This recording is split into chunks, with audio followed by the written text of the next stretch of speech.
स्वागत आहे तुमचं आजच्या एका नवीन रेसिपीमध्ये। आज आपण बघणार आहोत गुळ खोबऱ्याचे लाडू। गणपती बाप्पासाठी आज एक नवीन मोदकाची रेसिपी आपण बघणार आहोत।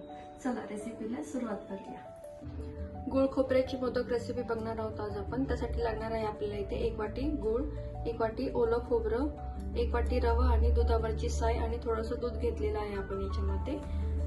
रवा घेतलेला आहे आपण आता इथे भाजून घेणार आहोत। रवा पण छान रवा बारीक घ्यायचा आहे, जाड नाही घ्यायचा। आणि आता आपण हा रवा छान 7 ते 8 मिनिटं भाजून घेऊया। सतत हलवत राहायचं आहे, कुठेही स्टॉप नाही घ्यायचा, सतत रवा भाजत राहायचा आहे। अशा पद्धतीने 7 ते 8 मिनिट आपण रवा भाजून घेऊया। आपण आता याच्यामध्ये टाकणार आहोत 1 चमचा तूप आणि तुपामध्ये रवा छान भाजून घ्यायचा। अशा पद्धतीने छान 7 ते 8 मिनिट आपण रवा छान भाजून घेणार आहोत। लालसर करायचा, जास्त डार्क कलर नाही करायचा। बऱ्याच मैत्रिणींनी गव्हाच्या पिठाची मोदकची रेसिपी ट्राय केली आणि मला फोटो पाठवले आहेत। खूप छान झाले आहे सर्वांची रेसिपी। मोदक ही अगदी छान बनवली आहे। मनापासून धन्यवाद रेसिपी ट्राय केल्याबद्दल। 7 ते 8 मिनिट होत आलेले आहेत, आपला रवा छान इथे भाजत आहे। घरच्याच साहित्यामध्ये रेसिपी दाखवलेली आहे। घरामध्ये रवाही असतो, गूळ असतो, खोबरंही असतं, तर ही रेसिपी पण नक्की ट्राय करा। गूळ आणि खोबऱ्याचाच मान असतो गणपती बाप्पासाठी। आजचे हे गूळ खोबऱ्याचे मोदक पण खूप छान होणार आहेत। आता आपण याच्यामध्ये टाकूया ओलं खोबरं। ओलं खोबरं छान याच्यामध्ये रव्यामध्ये मिक्स करून घ्यायचं आहे। दोन्ही छान आता कोरडं होईपर्यंत आपण परतून घेणार आहोत।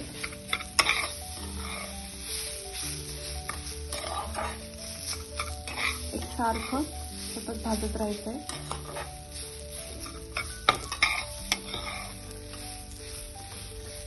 पण आपला इथे छान भाजून झालेला आहे रवा आणि खोबरं याचं। आता आपण याच्यामध्ये 1 वाटी दूध आणि दुधावरची साय टाकून घेऊ आणि खव्यासारखी टेस्ट येते। मिक्स करून घेऊ।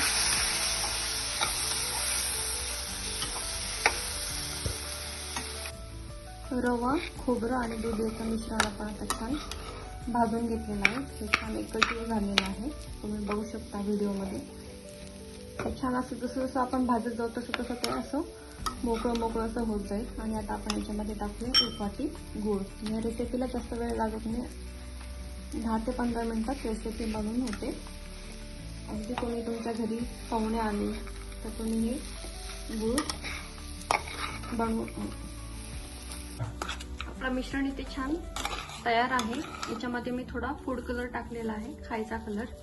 तुम्हाला वाटलं तर तुम्ही टाकू शकता, तुम्हाला जर नसेल टाकायचं तर तुम्ही स्किप करू शकता। हे बघा आपलं मिश्रण इथे छान असं गोळा झाला पाहिजे याचा। अशा पद्धतीने छान असा गोळा बनवून घ्यायचा आहे। आणि आता आपण हे 5 मिनिटासाठी याला झाकण देऊन थंड करून घेऊया आणि मग नंतर आपण याचे छान मोदक बनवून घेऊया। आपण आता मिश्रण छान एका प्लेटमध्ये काढून थंड करायला ठेवून देऊया। थोडंसं थंड करून घेऊया आपण, जास्त पण थंड नाही करायचं। आणि मग आता आपण याचे मोदक छान बनवून घेऊया। आपण याचे छान मोदक बनवून घेऊया। बाकी ते छान दिसत आहे गूळ आणि खोबऱ्याचा नैवेद्य। इथे माझ्याकडे मोदक मोल्ड आहे। आपण आता त्याच्यामध्ये असं सारण भरून घेऊया।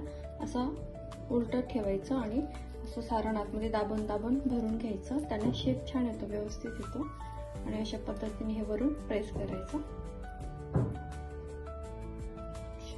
आणि असं दाबून घ्यायचं। आणि आपल्या इथे मोदक बनवून तयार आहे। बघा किती छान दिसत आहे आपला मोदक, किती छान आकार आला आहे त्याला। तुमच्या आवडीच्या साईज नुसार तुम्ही मोदक बनवून घेऊ शकता। तुमच्याकडे जर साचा नसेल तर तुम्ही हाताने बनवून घेऊ शकता आणि नंतर त्याला चमच्याच्या साहाय्याने शेप देऊ शकता। मी तुम्हाला दाखवते कसं बनवायचं ते।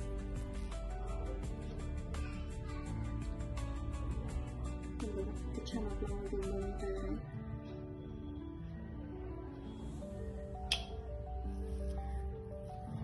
असा एक गोळा घ्यायचा, हातावरती प्लेन करायचा, त्याला असा शेप द्यायचा मोदकाचा अशा पद्धतीने. हे बघा व्हिडिओ दाखवते त्याप्रमाणे असं तळ हातावर घेऊन त्याला शेप द्यायचा आणि याला आपण असं लाईन्स करून घेऊया अशा पद्धतीने.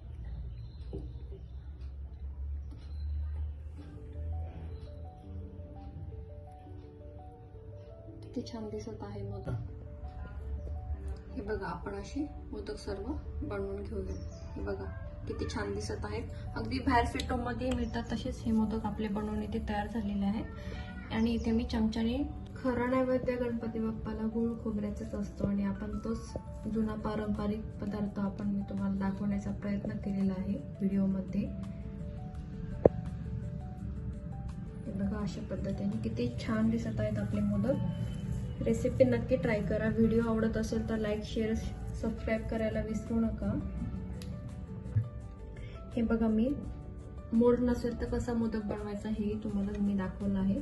असं गोल करून घ्यायचा, त्याला मोदकचा शेप द्यायचा आणि त्याला आपण असं चमच्याने आकार देऊन घ्यायचा. तोही मोदक छान दिसत आहे. अशा पद्धतीने आपण सर्व मोदक आता बनवून घेऊया.